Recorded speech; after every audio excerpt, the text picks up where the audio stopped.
Muito bem, o painel que teremos agora é sobre o papel da parceria com o setor privado para a universalização. E para esse painel, eu vou convidar a moderadora Ilana Ferreira, que é superintendente técnica da Abcom Sindicom. Vem cá, Ilana. E convido também os painelistas. Fique à vontade, Ilana. O Gabriel Ribeiro Farjardo, secretário de Estado adjunto da Reconstrução Gaúcha do Governo do Estado do Rio Grande do Sul. Bem-vindo. Isabela Meline Simões Lopes, diretora estadual de Abastecimento de Água e Esgotamento Sanitário de Minas Gerais, na Secretaria de Estado de Meio Ambiente e Desenvolvimento Sustentável. Bem-vinda. E o Procurador-Geral do Estado do Pará, Ricardo Nasser Sefer. Bem-vindos.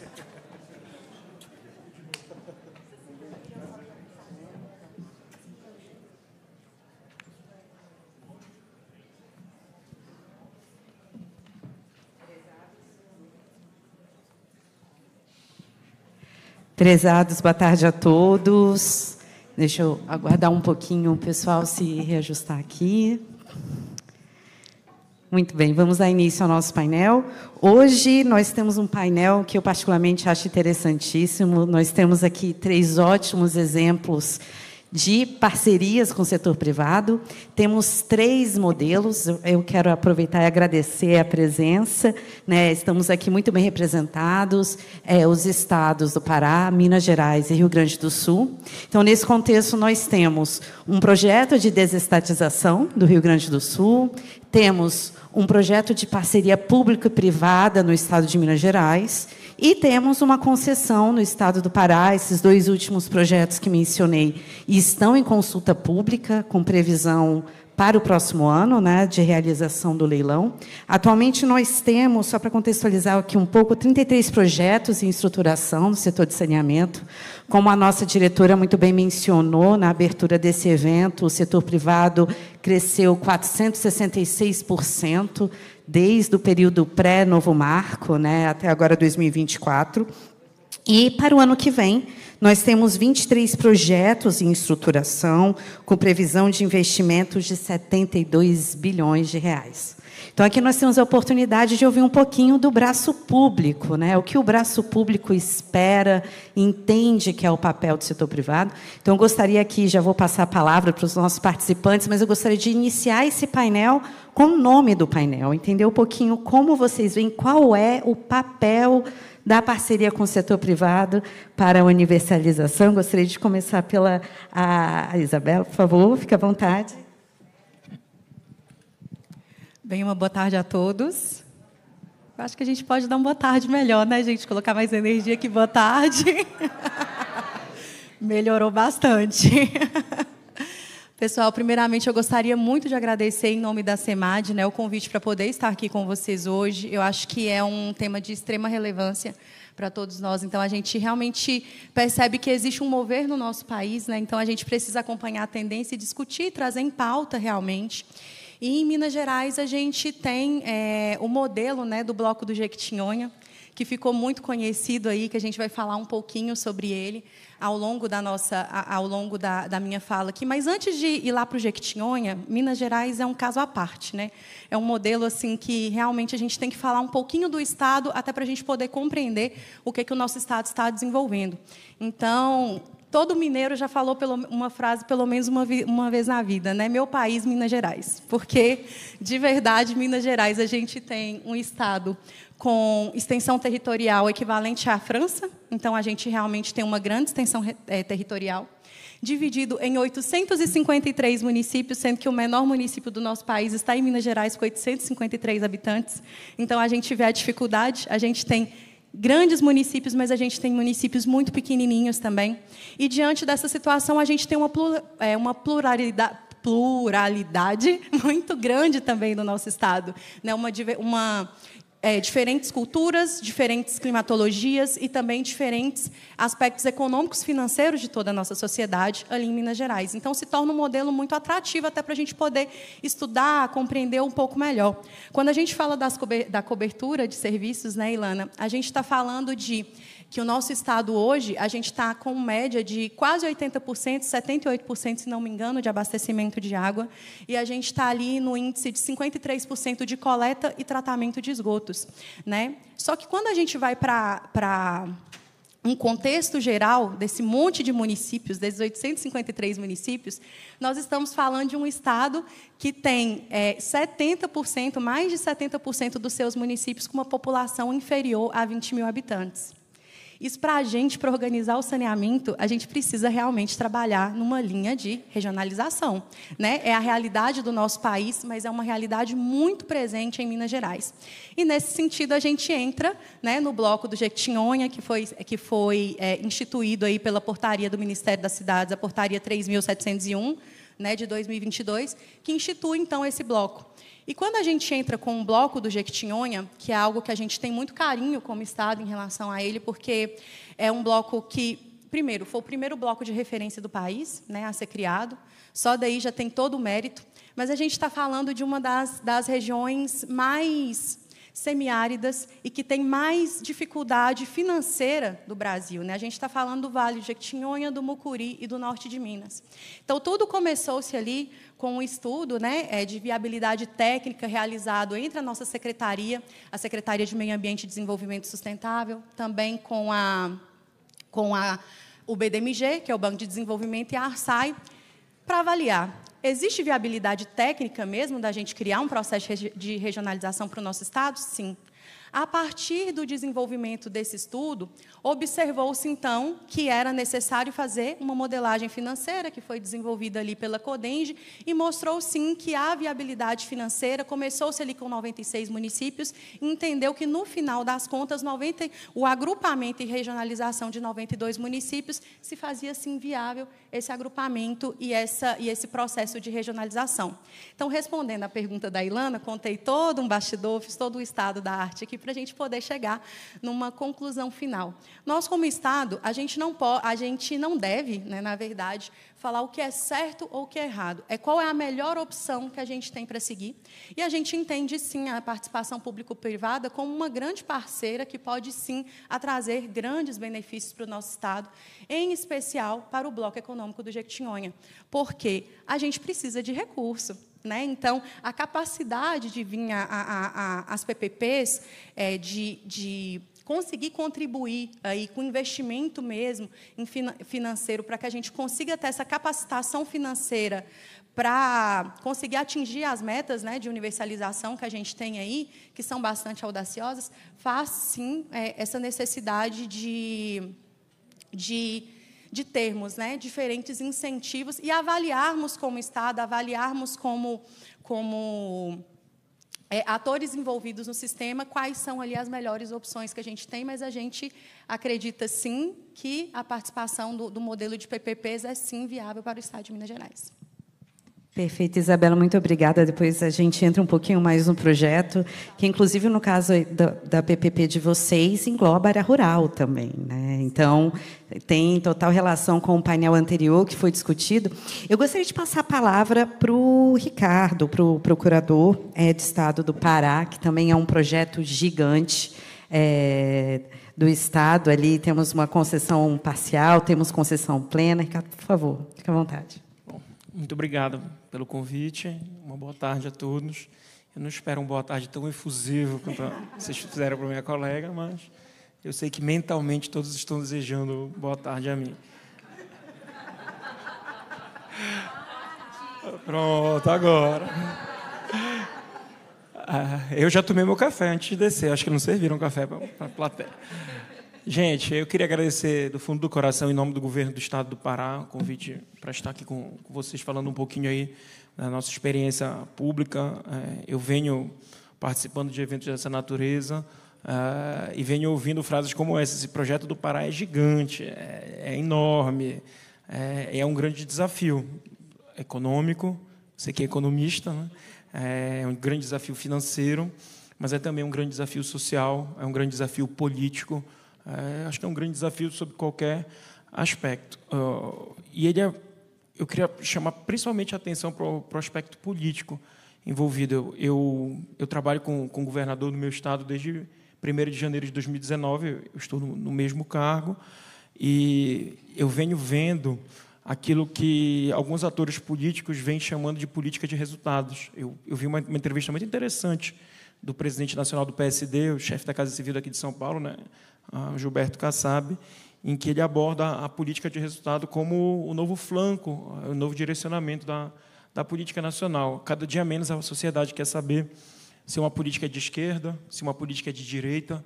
Cada dia mais a sociedade quer saber quem é que vai me garantir saúde, educação, saneamento e tudo aquilo que a Constituição prevê a todos nós e que muitas vezes a gente se perde em pautas e discussões ideológicas que não levam ninguém a lugar nenhum. Durante muito tempo, o eleitor brasileiro decidiu seu voto por pautas ideológicas sem que aquilo tivesse grande impacto prático. E eu acho que, graças a Deus, nós tivemos uma quadra na história da política de resultado. E trazer o parceiro privado para o saneamento não me parece uma questão ideológica, não me parece uma política de esquerda, não me parece uma política de direita, me parece a solução adequada. Eu presidi a audiência pública referente ao nosso edital, ao nosso contrato, há cerca de 2 semanas atrás, lá em Belém, e aí vocês sabem como funciona esse tipo de audiência pública, todo tipo de gente, com todo tipo de comentário, e eu me mantive com aquela boa cara de paisagem, ouvindo todos, e dizendo, olha, eu entendo que você não concorde, eu entendo que você acha que tem que ser tudo 100% público, o dinheiro público tem que bancar tudo, mas isso foi o que aconteceu no Brasil nos últimos 30 anos, e o Estado do Pará hoje tem 92 de cada 100 paraenses, 92% de paraenses que não têm cobertura nenhuma de esgoto. E vivemos no Estado, no coração da Amazônia, com cursos d'água por todo lugar. Esse número é também dramático no acesso à água. Metade da população paraense não tem acesso à água tratada. Então, assim, independente se o dinheiro é público, se o dinheiro é privado, a sociedade quer saber o que vai dar certo. E o esclarecimento que se faz é o seguinte, se alguém tiver algum outro modelo melhor, que não trazer os parceiros privados para ajudar a cumprir esse grande desafio, por favor, me diga. E eu lembro, a Luciana do BNDES está ali me assistindo, ela estava lá em Belém, eu lembro que eu fiz essa provocação, tu te lembra, né, Luciana? Eu disse, se alguém tiver algum outro modelo melhor, que funcionou melhor, em algum outro lugar, por favor, diga. O interesse do Estado, e eu tenho certeza que meus colegas de Minas e do Rio Grande do Sul têm a mesma encomenda que eu tenho. O meu governador e o meu patrão, que é a sociedade paraense, que é água tratada e esgoto. Como isso vai acontecer? Da maneira mais econômica, da maneira mais republicana e da maneira mais rápida possível. Não adianta eu usar a sociedade que a gente vive como laboratório de experiência social. Eu costumo dizer que o mundo é como ele é, não como eu queria que ele fosse. Eu queria que não tivesse nenhum tipo de desvio público, em dinheiro público, em companhias de saneamento. A minha companhia de saneamento, infelizmente, passou por diversos processos ao longo da história da sua existência, não republicanos, chamemos assim. Essa é uma realidade que não tem nada a ver com cor de partido político. Tá? Lá no Pará, nós temos a vantagem de ser modelo de comparação, porque nós fomos governados aí nos últimos 20 anos, desde a direita, no PSDB, pela esquerda, no PT, e hoje eu tenho um governador de centro no MDB. Então, tem todo tipo de liderança política para mostrar que saneamento 100% tocado por iniciativa pública não dá certo. Não atende à encomenda do nosso patrão, sociedade paraense, sociedade brasileira, aquilo que a sociedade pretende. Feliz para alguns, infelizmente para outros, esta é uma realidade. E me parece que, aí eu sou um pouquinho crítico, e é mania de advogado mesmo, mania de advogado, eu sou um pouquinho crítico a alguns problemas que no Brasil a gente não enfrenta de frente como poderia e deveria. Porque, assim, a verdade mesmo, e se esse fosse um evento jurídico, eu faria uma construção um pouco mais profunda, mas vou tentar ser bem breve e sucinto sobre a questão jurídica, mas a verdade mesmo é que a Constituição errou quando ela disse que o saneamento é um serviço municipal. Essa é a verdade. Essa é a verdade.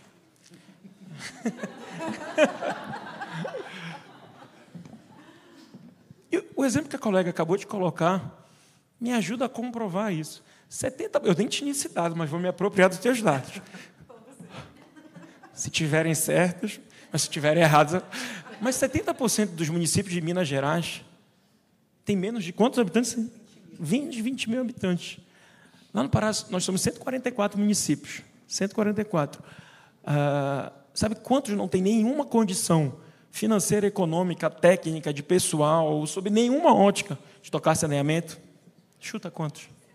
144. Perfeito. Resposta brilhante.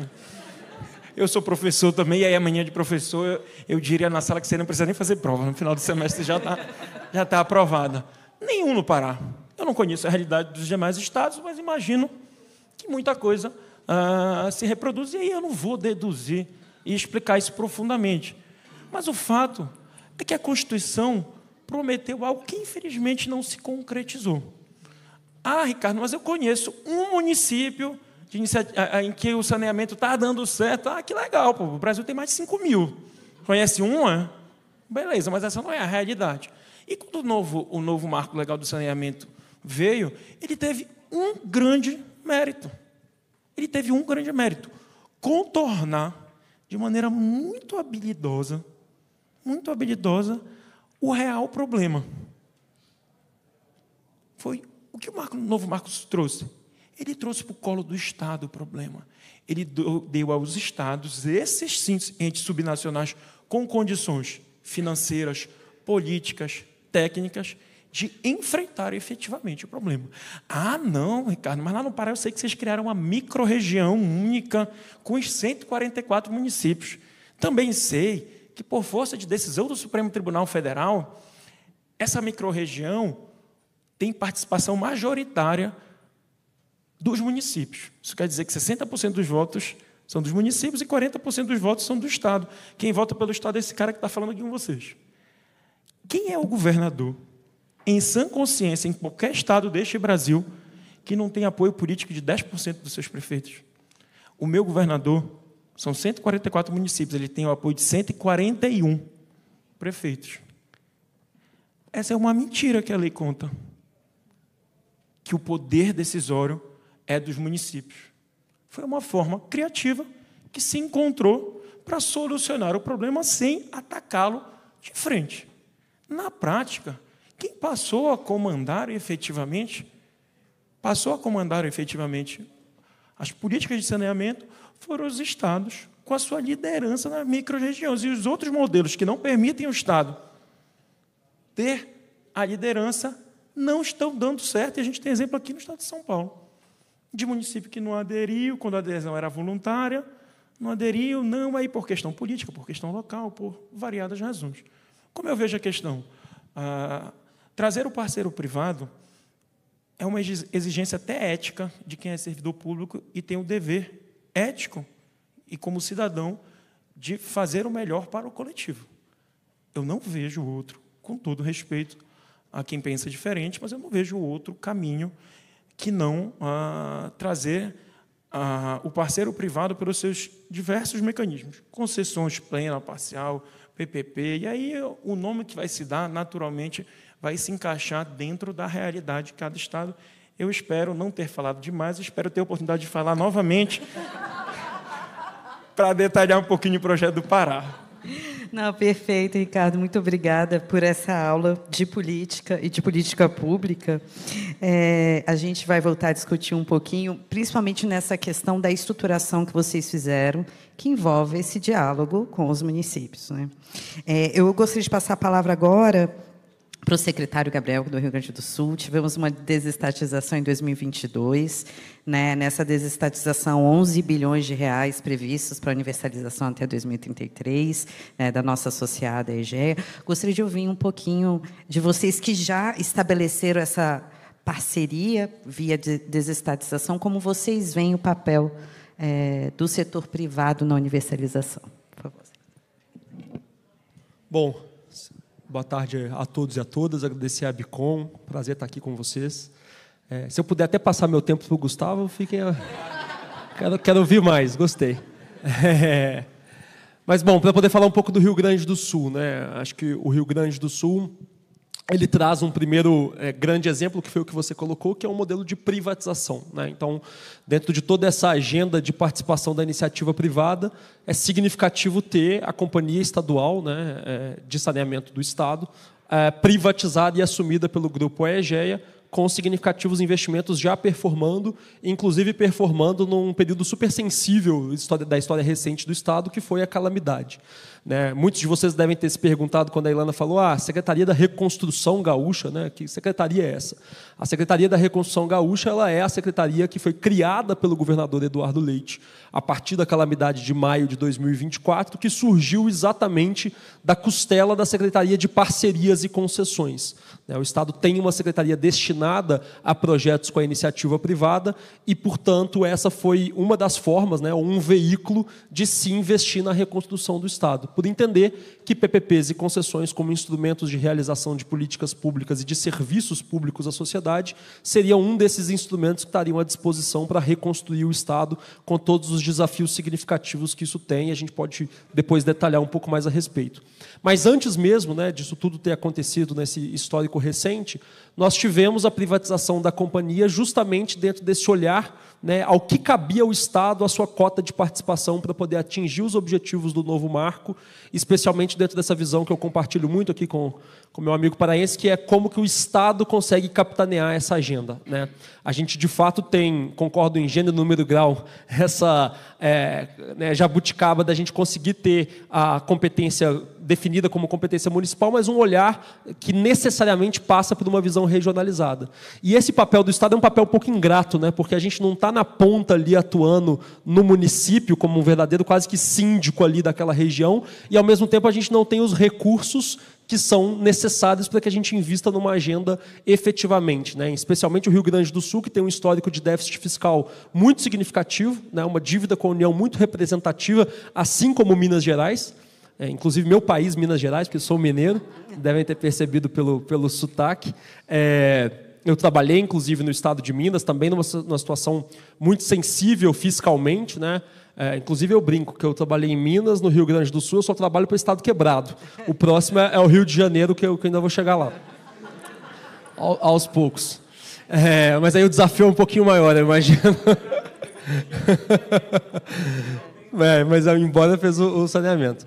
Bom, mas em que pese isso, né, essa sensação fiscal do Estado muito sensível faz com que a gente acredite na agenda de concessões e de PPPs e nessa visão do Estado como um verdadeiro articulador e indutor de políticas públicas municipais, especialmente para o saneamento. Acho que a gente teve um painel aqui também que falou um pouco sobre regulação, o Demetrios falou sobre a GESAN. A gente tem, obviamente, uma dificuldade muito grande dos municípios de ter acervo regulatório, capacidade regulatória para poder dar conta da estruturação e depois da gestão desses projetos, e o único ente que talvez tenha a proximidade necessária ao município e uma capacidade institucional para poder liderar essa agenda sejam os estados, né? Então, essa agenda dos entes subnacionais como verdadeiros articuladores de políticas públicas municipais.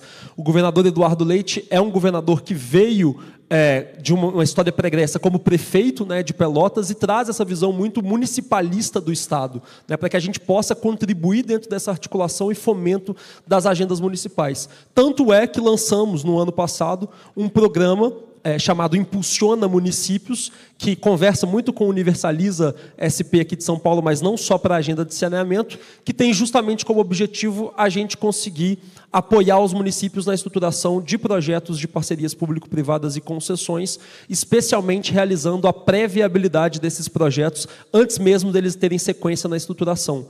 Por entender que PPPs e concessões também não são instrumentos a serem realizados por qualquer ente em qualquer situação, né? Para a gente poder não ficar realizando contas de chegada ou, enfim, fechamento de modelos que acabem não sendo atrativos, viáveis, que não tenham condições de serem performados, e essas condições não só financeiras, mas também institucionais, regulatórias, acervo de pessoal, né? Enfim. Então, a gente hoje tem um programa que apoia esses municípios e tenta trazer essa visão regionalizada do Estado. Acho que o primeiro desafio foi, com a privatização, conseguir fazer com que esses contratos dos 317 municípios atendidos pela Corsan correspondessem a essa lógica da universalização e do adiantamento das metas do marco em 2033, mas não podemos deixar para trás os outros 178 municípios que não são atendidos pela Corsan e que têm, né, a sua prestação sendo realizada de forma direta por alguma autarquia, enfim, SAAS, da AIS ou pelo próprio município, e que sem o Estado a gente também não vai conseguir encampar. A gente fez, na época da privatização da Corsan, as 2 unidades regionais, né, as 2 orais, não tivemos adesão, né, isso acho que é algo colocado para que a gente repense o modelo que nós temos hoje para poder fomentar essas regionalizações, ou a gente fazer com que de fato isso funcione, quais são os incentivos, né, e desincentivos que a gente tem para poder fazer com que isso funcione, mas sem dúvida alguma trazendo o Estado para poder capitanear essa agenda. Mas aí, para isso, a gente precisa ter, primeiro, disponibilidade política, né, disposição dessa agenda ser encampada e não ficar jogando para o colo das prefeituras e dos municípios essa agenda, que é uma agenda também do Estado, embora não constitucionalmente, mas, né, acho que filosoficamente a gente tem um compromisso de fazer com que essa agenda avance. E segundo, que a gente possa também atuar na melhoria regulatória desses contratos e de como que a gente vai geri-los depois. Então, até por isso, hoje está indo para a Assembleia um projeto de lei que reformula a Agência Reguladora de Serviços Públicos do Estado do Rio Grande do Sul, que é a responsável, inclusive, pela regulação do saneamento dos municípios também atendidos pela Corsan, para que a gente possa trazer melhorias regulatórias e uma performance institucional para poder lidar com esses contratos de longo prazo, que a gente acabe não tendo contratos que são assinados, celebrados, mas que não são performados, né? O incentivo que a gente tem para poder fazer com que esses serviços públicos sejam atingidos no fim do dia é justamente ter um Estado institucionalmente forte, com uma agenda colocada para que esses investimentos cheguem na ponta. Então, são algumas para um prelúdio inicial, são algumas dos inputs que a gente vem trazendo hoje no Estado. Obrigada, Gabriel. Eu queria continuar com você nessa conversa, que eu acho que aqui no caso do Rio Grande do Sul, bem, muitas vezes quando a gente discute uma parceria com o setor privado, né, há em alguns diálogos, como o Ricardo bem mencionou, às vezes uma aversão a essa parceria, especialmente no setor de saneamento, né? Eu já sempre atuei no setor de infraestrutura e eu sempre comentei, saneamento muitas vezes não é visto como infraestrutura. É muito mais fácil você sensibilizar a população para estabelecer uma parceria com uma rodovia do que com a prestação de serviço. E no caso do Rio Grande do Sul, não só houve uma desestatização, que muitas vezes já existe do ponto de vista popular, às vezes um tom de desconfiança, como vocês passaram por uma situação drástica, né? Vocês passaram por uma catástrofe e muitas vezes se imagina que um parceiro privado não vá estabelecer de fato uma ação consciente, uma preocupação. A gente sabe que ali a Corsan estabeleceu uma série de programas de voluntariado, se engajou, né? Houve de fato um engajamento naquilo que ocorreu, mesmo porque uma catástrofe como essa afeta todos nós, né? Então, eu queria ouvir um pouquinho de você. Como o Estado lida após uma situação dessa, né? Como vocês veem o papel desse parceiro privado nessa situação e quais são os planos futuros, né, para a reversão dessa situação? A gente sabe que uma situação como essa também leva a desafios, inclusive regulatórios, né? Afeta diretamente o contrato, os resultados previstos nesse contrato. Então, como tem sido a experiência de vocês e o que vocês veem para o futuro nesse contexto? Bom, acho que, sobretudo, destacar esse nome bonito e retórico que a gente chama o nosso instrumento contratual de parceria, né? De fato, foi uma parceria que nós tivemos com a EGEA naquele momento mais crítico. Acho que todos devem ter acompanhado o que aconteceu, especialmente nos municípios que foram atingidos, mas também nos municípios que não eram atendidos pela Corsan, né? E a Corsan se colocou à disposição para poder atuar não só nos municípios que ela atendia, mas também nos municípios que ela não atendia. Porque o estado do Rio Grande do Sul chegou a um determinado momento que a gente estava completamente ilhado, né? As nossas infraestruturas logísticas muito afetadas. Nosso aeroporto reabriu agora em outubro, ficamos 6 meses sem aeroporto. Vocês imaginem o que é não conseguir se deslocar, né, dentro do estado para poder conseguir, enfim, manter relações com o resto do país. Então, ter uma companhia com a pujança da Egeia, né, que estava ali assumindo essa missão, se colocando à disposição para poder atuar com os municípios para além daquilo que estava estritamente contratualizado, dada toda a excepcionalidade de um evento como esse, foi muito significativo, né? Então, a gente teve a presidente da Corsan, inclusive a Samanta, estava presente em todos os comitês de crise que foram colocados dentro do Estado.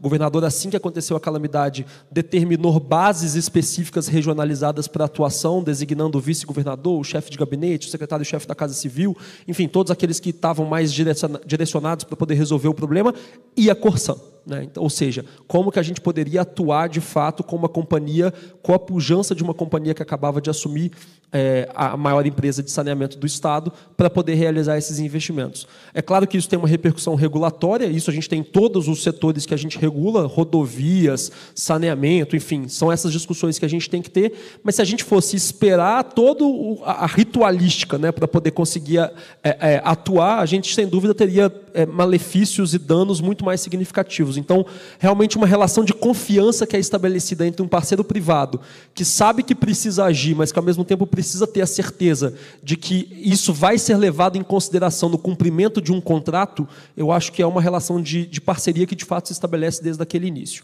Bom, acho que para o desafio que a gente tem agora, a gente instituiu, né, o governador, assim que também aconteceu dia 17 de maio, a gente sancionou uma lei que criou o Plano Rio Grande, que é um plano de reconstrução e resiliência do Estado. Não basta reconstruir a infraestrutura afetada, a gente também precisa pensar naquilo que a gente precisa aperfeiçoar para que não tenhamos os mesmos danos caso uma calamidade ocorra, porque certamente essa é uma realidade colocada no país, né? Uma agenda que não é só do Rio Grande do Sul, acho que é uma agenda nacional, e, consequentemente, pensar nessas infraestruturas. Um dos projetos que está lá colocado como projeto estruturante é a universalização do saneamento, para que a gente possa ter os demais municípios performando também como a gente teve os 317 municípios colocados pela Corsan, para que a gente não dependa, né, de infraestruturas que muitas vezes estão precarizadas, não conseguem dar contento, não têm capacidade de investimento e de performance, e que a gente possa ter isso ao longo de todo o Estado, associando, obviamente, a drenagem, que é um assunto que a gente vai precisar encampar e que tem toda uma correlação aqui que depois a gente pode debater, e, óbvio, aos próprios sistemas que a gente vai ter que repensar o Estado, de sistemas de contenção de cheias, de reorganização territorial. E lembrando, o Rio Grande do Sul é um estado que sofreu com a maior tragédia climática da história do Brasil em termos de danos econômicos, mas até o ano passado era o estado que mais sofria com estiagem, numa situação de extremo, né, climático muito colocada. Então, para a gente poder repensar tudo isso e associar a iniciativa privada e essa pauta do saneamento para endereçar um problema que é crônico e que, mais uma vez, não é regionalizado apenas no sul do país. É um problema que todo o Brasil certamente vai precisar se debruçar.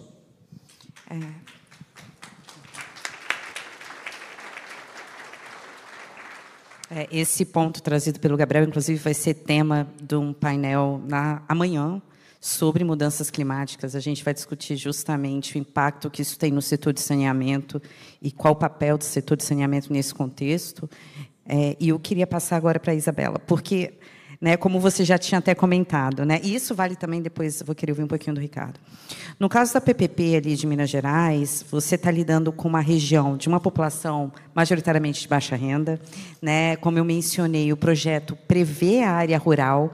Então, queria entender um pouquinho aqui, né, por parte do Estado, quais foram os instrumentos que vocês incluíram, né, nessa estruturação? O que foi considerado os mecanismos realmente estabelecidos dentro dessa PPP para que fosse possível alcançar a universalização? O prazo vocês mantiveram 2033, salvo engano, né? Então, realmente é um prazo desafiador para essa região. Compartilhe um pouquinho com a gente, Isabela, como o Estado viu essa modelagem e também as expectativas, né? Por favor.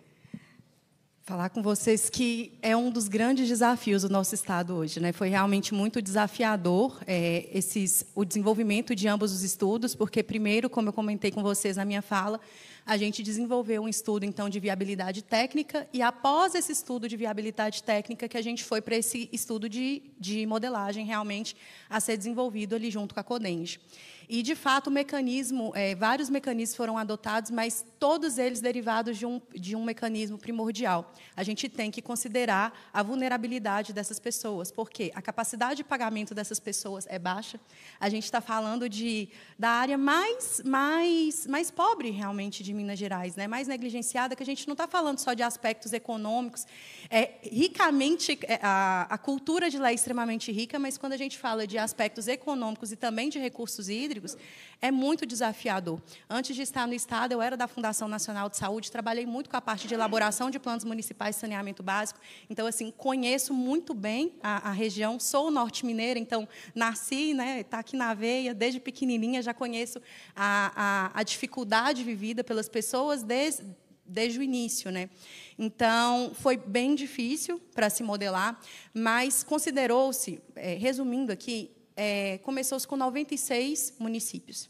E desses 96 municípios, entendeu-se ali que 4 municípios, se continuassem, a capacidade financeira não ia ser possível de ser continuado com o projeto. Então, esses municípios eles foram retirados desse processo de modelagem. E aí entendeu-se que esses 92 municípios têm uma capacidade técnico-financeira de subsidiar que haja esse modelo de concessão lá no Jequitinhonha, mas eu gosto de mais para aspectos, eu sou engenheira, né? Então eu gosto de ir mais para os aspectos técnicos realmente do que foi desenvolvido.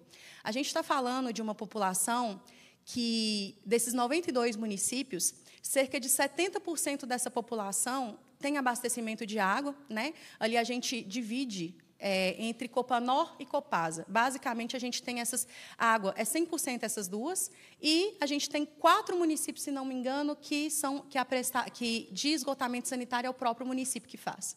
Né? Então, quando a gente fala dos indicadores que a gente tem, esses indicadores eles eram muito frágeis, né? Porque a gente tem ali abastecimento de água, uma cobertura de mais ou menos 70%, e de coleta de esgotos não chegava, se não me engano, 47% de coleta. Não estou falando de coleta e tratamento de esgotos. Esgotos lá é uma criticidade gigantesca. Eu lembro que, quando eu trabalhava com elaboração de planos municipais de saneamento básico, por exemplo, a gente pegava dados secundários, os dados secundários apresentavam que as áreas rurais, a gente tinha uma cobertura de tratamento inadequado de esgotos, mas existia algum tipo de tratamento, né? Na ordem de 60%, 70%, em alguns municípios, 50%. Confesso para vocês que, em todo esse tempo de campo, que eu fiquei alguns anos em campo, eu não conseguia encontrar uma fossa séptica. Então, é zero. Né? Então, índices que a gente vê como 60%, 70% é zero. Então, é desafiador. Né? Acho que a gente está aqui num modelo de discussão que a gente realmente tem que abrir a verdade para a gente poder ter uma discussão mais rica, né, de realmente o que acontece nos nossos estados. Mas, quando a gente fala dessa população específica, a gente está falando de 25% de rural, de toda essa população. E desses 25% de rural, a gente tem uma população, uma parte dessa população que vai ter que ser soluções individualizadas mesmo, né? Porque considerou-se, então, como até 10 famílias, comunidade até das famílias, de uma das famílias, soluções individuais, por conta de questões técnicas mesmo. De 10 acima, considerou-se, então, ali que a gente tinha pequenos aglomerados urbanos, pequenos aglomerados rurais. E aí, só essas comunidades, contando os 92 municípios, são mais ou menos 2.100 comunidades espalhadas pelo rural. Né? Então, diante disso, foi estabelecido ali dentro da modelagem que quem pegar essa concessão tem que, em um prazo de 12 meses, estabelecer um estudo mais aprofundado, de um diagnóstico realmente mais aprofundado, de como vai ser o abastecimento de água e o esgotamento sanitário dessas 2.100, né, dessas 2.100 famílias, aí, povoados, na verdade. E a gente tem também 130 localidades e distritos com maior adensamento populacional, e fora as 92 sedes que foram mencionadas. Né? Então, assim, é um desafio. Né? A gente está falando de uma das áreas mais negligenciadas, não apenas do Estado de Minas Gerais, mas é uma questão de Brasil mesmo. A gente não pode se ater somente à questão econômico-financeira, mas a gente tem que se ater principalmente à questão das reservas de recursos hídricos. A gente está falando de uma região muito semiárida, né? Então, assim, tem grandes dificuldades, mas nós temos grandes expectativas também, né, diante desse cenário. E o que a gente espera, né, caso venha, esperamos de verdade que venha a acontecer essa concessão de serviços e que isso saia do papel de verdade, né? O que a gente realmente espera é que a gente tenha não apenas a gestão financeira adequada desses recursos, mas a gente teve um foco muito grande no desenvolvimento do projeto, de como vai ser a sustentabilidade econômica, financeira e técnica da manutenção desses sistemas depois, né? Então, a gente vai ter que contar com uma gestão associada de serviços, contar com a própria população com apoio também. Então, existe um longo caminho, mas a modelagem foi desenvolvida mais ou menos nesses aspectos. Perfeito, Isabela. E um outro ponto que é muito interessante no projeto de vocês, e você mencionou, é que tem investimento previsto justamente para a segurança hídrica. Sim. Né? Então, enfim, esse é um ponto que alguns fóruns a gente acaba discutindo, até por conta ali de uma região em que é necessária, mas até num contexto de mudanças climáticas, por exemplo, esse tipo de preocupação precisa, em muitas localidades, estar inserido no projeto. Então, é muito interessante que vocês já incluíram isso no projeto, acaba tendo uma conexão entre a política, né, de recursos hídricos e de saneamento, então, acaba sendo um benchmark muito interessante para projetos futuros, e eu já vou passar para o Ricardo, mas que é aquele outro aspecto que você mencionou da renda da população, né? A gente sempre fala aqui na Bicom Sindicom, enfim, é um dado do censo, PNAD, que, quando nós olhamos o universo da população que não tem acesso a saneamento, 74% vive com até o salário mínimo. Então, alcançar a universalização é expandir a rede para quem é baixa renda. Sim. Né? E aí, nesse contexto, o Projeto do Pará acaba sendo muito interessante. Ali são 4 blocos. Né? Foi estruturado um bloco em que a concessão é parcial, né? Então, a empresa, a companhia estadual permanece com a coleta e distribuição de água, né? E vende. Na distribuição de água vai para o parceiro privado, né? Ele vende o modelo casal, modelo SEDAI ali sendo replicado. Queria que você trouxesse um pouquinho para a gente, Ricardo, esses 2 aspectos. Esse aspecto que a gente mencionou do social e como vocês estruturaram para ser viável, e a estrutura institucional que foi necessária para isso modelar, porque é sempre bom a gente observar como o Estado, o braço público, se prepara para viabilizar esse projeto, né? Então, por favor. Olha, Ilana, eu tinha certeza que tu ia fazer isso comigo. Que tu ia me deixar por último, com o relógio 5 aqui minutinhos. já... Não, mas a produção falou que a gente tem 5 extra. 5 minutinhos extra. É porque eu ia entregar a produção aqui, porque, na verdade, o tempo já acabou. Aí eles deram um extra já aí, mas eu vou falar e não vou olhar para esse relógio. E vocês têm que me ouvir. Eu achei tão bonito quando você falou de segurança hídrica. Tão bonito, assim, eu já li nos livros, eu não sei nem o que é isso. Juro para ti, porque no projeto do Pará, eu não, assim, se eu levar só um pouquinho de água e tratar um pouquinho de esgoto de volta, já a população paraense já está extremamente satisfeita. Mas pode ser que aconteça. Não, meu amigo, vamos fazer o básico, feijão com arroz, depois a gente pensa no filé, no prêmio. Achei quase uma experiência VIP a gente conversar de segurança hídrica. Mas, assim, o projeto do Pará, de fato, são 4 blocos. Nós somos 144 municípios, dos quais 18 já têm contratos, através do município, contratos privados. A gente está respeitando integralmente esses contratos, prevendo a possibilidade deles virem para dentro da concessão estadual pós-assinatura do contrato. Mas no bloco A, que é o bloco que inclui a região metropolitana e a Ilha do Marajó, que é um grande desafio, nós temos concessão parcial somente em 3 municípios, não é todo o bloco. São só Belém, Ananindeua e Marituba, que são os 3 municípios da região metropolitana de Belém, ali da Grande Belém. A nossa companhia de saneamento ela é tão ineficiente, para ser eufêmico, que ela só tem condições mesmo de produzir água nesses 3 municípios e vai ficar com um grande desafio de saneamento rural dali para frente. De fato, nós temos uma experiência inovadora no que tange a tarifa social. A gente está modelando aí 30% de tarifa social. Eu ouvi de todos os interessados no nosso projeto, no roadshow, nas reuniões privadas, que esse número não tem precedente e é um número condizente com a realidade do Pará. É um número responsável, chamemos assim. Se a gente modelasse com menos do que isso, provavelmente isso ia dar errado no futuro. Eu queria aproveitar a oportunidade também para passar talvez um pouquinho de segurança jurídica, nunca é demais, né, mas de segurança política para quem deseja investir em saneamento, seja no Pará, seja em qualquer outro estado.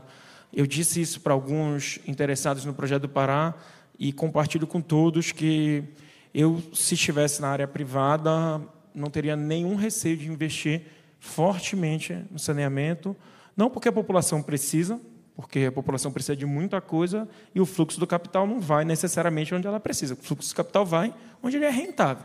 Mas é porque eu não tenho nenhuma dúvida que é rentável e vai continuar sendo rentável.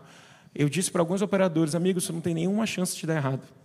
Nem tem nenhuma chance de quebrar. O insucesso do operador, ele é, antes do insucesso do operador, o insucesso político do governante. Esse serviço é extremamente vinculado com a figura do governante, seja ele prefeito, seja ele governador, seja ele agente público de qualquer natureza. Isso quer dizer, é um serviço público essencial, isso é óbvio e lógico, é daqueles serviços públicos que a sociedade vai estar sempre monitorando, cobrando e disposta a ajudar em eventuais desequilíbrios, que não são tão eventuais assim. A modelagem do Pará, por exemplo, prevê, para poder parar minimamente em pé do ponto de vista econômico, 40 anos de concessão. E aí, naturalmente, em 40 anos, eu tenho 38 hoje, eu nem me imagino como é que vai ser quando eu tiver 78 e o operador que ganhar nosso leilão ainda estiver lá com o contrato vigente, talvez já pedindo para renovar. Muita coisa vai acontecer, o mundo vai mudar, mas as pessoas vão continuar precisando de água tratada, elas vão continuar precisando de saneamento. A empresa que vencer 1, 2, 3, 4 blocos no Pará ou em qualquer outro estado, seja com nome de concessão, seja com nome de PPP, ou com qualquer outra modelagem, ela vai continuar sendo um grande player para um serviço público essencial. E não tem mistério. Aconteceu na telefonia, aconteceu na energia elétrica, e está em andamento no saneamento.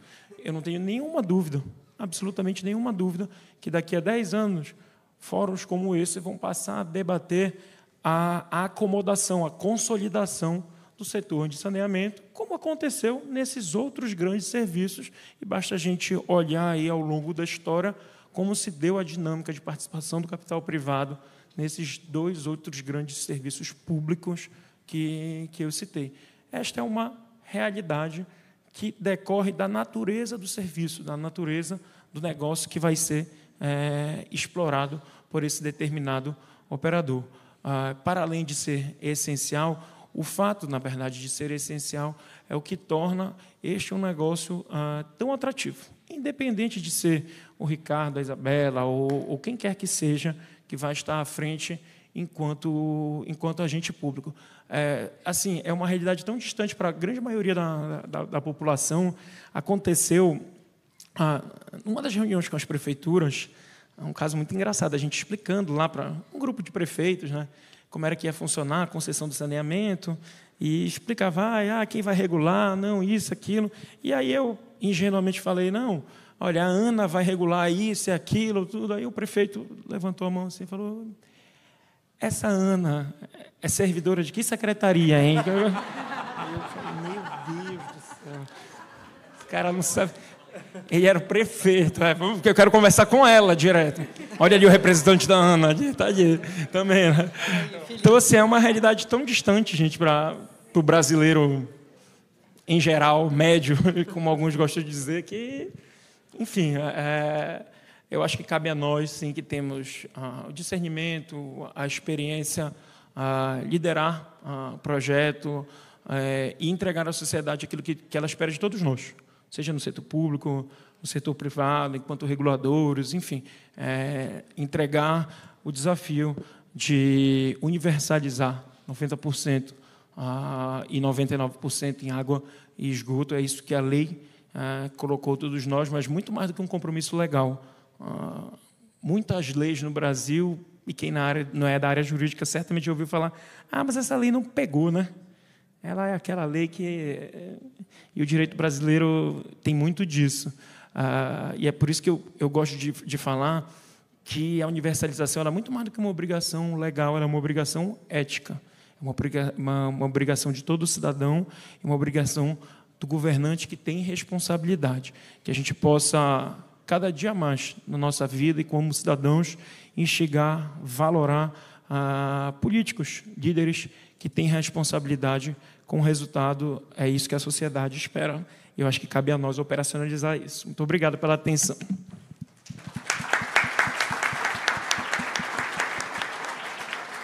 Prezados, infelizmente nosso tempo acabou. A gente não vai ter tempo para perguntas.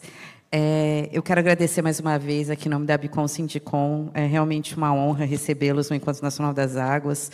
É muito bom a gente ouvir do lado público o que se espera, né, da parceria. Nós, como voz, né, dos operadores privados, a gente sente muito orgulho dos nossos associados e é bom ver o engajamento dos estados e aqueles que já estabeleceram essa parceria, demonstrar satisfação. A gente sabe que o desafio é grande, mas a universalização é um compromisso de todos nós, então eu agradeço mais uma vez. Nós vamos ter agora um painel muito interessante, que é sobre governança regulatória. Né? Não é possível falar de participação privada sem regulação, então peço que todos fiquem. Passo aqui a palavra para a nossa mestre de cerimônia e agradeço mais uma vez. Uma boa tarde a todos e um ótimo evento.